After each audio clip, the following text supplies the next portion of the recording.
ভগবানগোলায় গৃহবধূর উপর প্রাণঘাতী হামলার অভিযোগ।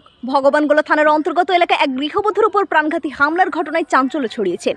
অভিযুক্ত বারাসাত ব্লকের কালীতলা গ্রাম পঞ্চায়েতের বাসিন্দা এবং পেশায় ইঞ্জিনিয়ার ওই গৃহবধূর স্বামী। স্ত্রীর অভিযোগ, বিবাহিত জীবনে 16 বছর পর স্বামীর এক বিবাহ বহির্ভূত সম্পর্ক সংসারে অশান্তির কারণ হয়ে দাঁড়ায় এবং তা একসময় ভয়ঙ্কর রূপ নেয়। গৃহবধূর দাবি অনুযায়ী গত 15 এপ্রিল রাত 12টা থেকে 1টার মধ্যে স্বামী এবং তার সঙ্গে জড়িত মহিলাটি মিলে তাকে খুনের চেষ্টা করেন। তার চিৎকারে প্রতিবেশীরা ছুটে আসেন এবং তাকে উদ্ধার করেন এবং তার বাবার বাড়িতে খবর দেন। পরবর্তীতে পরিবারের সদস্যরা এসে তাকে হাসপাতালে ভর্তি করেন। ঘটনার পর সুস্থ হয়ে ওঠেন ভুক্তভোগী মহিলা এবং ভগবানগোলা থানায় লিখিত অভিযোগ দায়ের করেন। এ প্রসঙ্গে আজ বুধবার বিকেল 4টে নাগাদ গৃহবধূ এবং তার পরিবার সংবাদ মাধ্যমের সামনে পুরো বিষয়টি তুলে ধরেন। পরিবারের পক্ষ থেকে জানানো হয়েছে, গৃহবধূর জীবনও এখনও গুরুতর আশঙ্কা রয়েছে এবং তারা আশঙ্কা করছেন যে কোনো সময় আবারও হামলা হতে পারে। গৃহবধূ জানিয়েছেন তিনি শুধু ন্যায় বিচার চান এবং চান তার স্বামী পুরনো দিনের মতো পরিবারে ফিরে এসে সংসার আগের মতো করে তুলুক। এদিকে গৃহবধূর বাবার বাড়ির লোকজন স্পষ্টভাবে জানিয়ে দিয়েছেন, যতক্ষণ না মেয়ের নিরাপত্তা এবং ন্যায় বিচার নিশ্চিত হচ্ছে তারা আইনি লড়াই চালিয়ে যাবেন। অভিযোগে আরও উল্লেখ হয়েছে, গৃহবধূর হাতে স্বামী এবং তার সঙ্গিনীর কিছু আপত্তিকর ছবি এবং ভিডিও আসে। সেগুলি দেখার পর থেকেই স্বামী তার উপর শারীরিক এবং মানসিক নির্যাতন শুরু করেন এবং তাকে ডিভোর্স দিতে জোর করছিলেন। ভগবানগোলা থানার পুলিশ জানিয়েছেন, লিখিত অভিযোগের ভিত্তিতে তদন্ত শুরু হয়েছে এবং আইন অনুযায়ী যথাযথ পদক্ষেপ গ্রহণ করা হবে। চলুন বিস্তারিত দেখে নিই। বিস্তারিত দেখতে চোখ রাখুন আমাদের এবি নিউজ বাংলার পর্দায়। Bureau report, AB News. আমি কয়েক বছর আগে আমার স্বামীর মোবাইলে হাত দিতে গিয়ে ওর কিছু অবৈধ সম্পর্কের ছবি পেয়ে যায় এবং সে বিষয়ে জানতে চাইলে আমাকে মারধর করে ও কাউকে কিছু না জানানোর কথা জানায়। আমি ছবি হ্যাঁ ওই জানতে চাইলে আমাকে কাউকে কিছু যাতে না জানাই সে বিষয়ে আমাকে ভয় দেখায়, মারধর করে। ফ্যামিলিতে জানাবো বললেও আমাকে হুমকি দেয়, মেরে ফেলার হুমকি দেয়। তারপর কি হয়েছিল? পুলিশকে জানাবো বললেও আমাকে ওখানে যেতে মানা করে এবং বলে যে আমি পুলিশকে কিছু জানালে আমাকে মেরে ফেলবে। আর তারপরেও আমি বারবার যখন ওকে বোঝানোর চেষ্টা করি তখন আমার উপর অত্যাচার করে আর বলে আমি যেন স্বইচ্ছায় বাড়ি ছেড়ে সংসার ছেড়ে চলে যাই এবং তাকে ডিভোর্স দিয়ে দিই।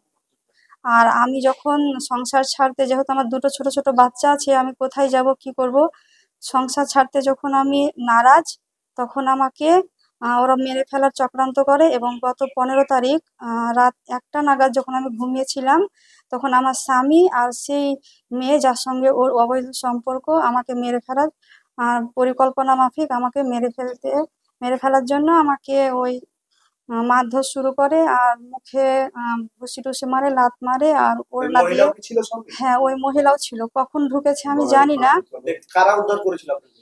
আমার চিৎকার চেঁচামেচিতে সবাই যখন বাড়ির কাছে চলে আসে এবং পাড়ার লোক জানতে পারে তখন ওরা ছেড়ে দেয়, তারা উদ্ধার করে এবং তারা আমাদের ফ্যামিলিতে ফোন করে তখন আমাকে হসপিটাল নিয়ে যায়। অত্যাচারটা কেমন করতে আপনার সঙ্গে? আমার সঙ্গে শারীরিক এবং মানসিক খুব অত্যাচার হতো, যাতে আমি বাড়ি ছেড়ে চলে যাই ও তাকে ডিভোর্স দিয়ে দিই। আপনার স্বামী কি করে?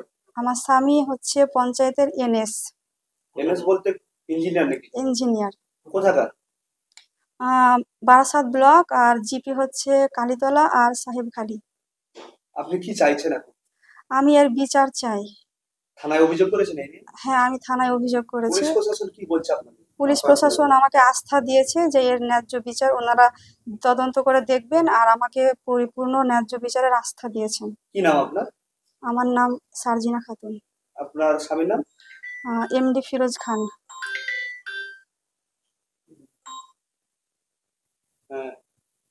কোথায় বাড়ি আপনার?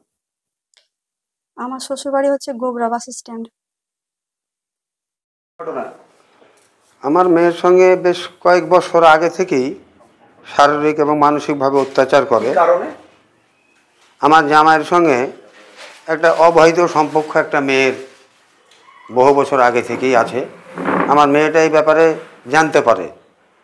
যখনই মেয়ে জামাইকে বলে এইসব ব্যাপার আর তখনই তার উপরে অত্যাচার হয় এবং তাকে বলে সে আমাকে ডিভোর্স দিয়ে দাও কিংবা তোমার বাবার বাড়ি তুমি চলে যাও। অত্যাচার করে, মারধর করে। তখন আমার মেয়ে চলে আসে। যেহেতু মেয়ের দুটো সন্তান আছে, এটা মাথায় ভেবে হয়তো 5 দিন 10 দিন থাকার পরে আবার পুনরায় তাকে পাঠিয়ে দেওয়া হয়।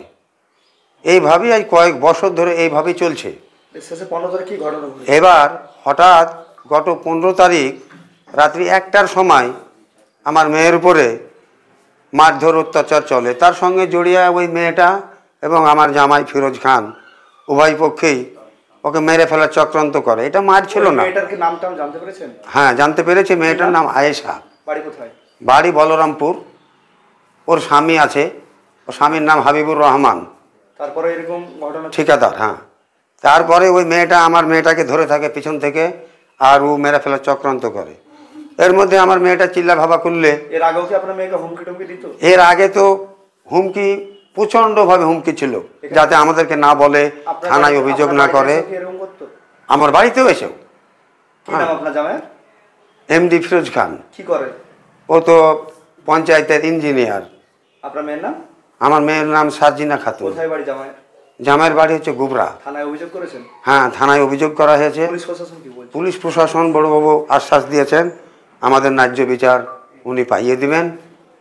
ওনার কথা আমরা খুব সন্তুষ্ট হয়েছি। হ্যাঁ। কি নাম আপনার? আমার নাম লিয়াকত আলী খলিফা।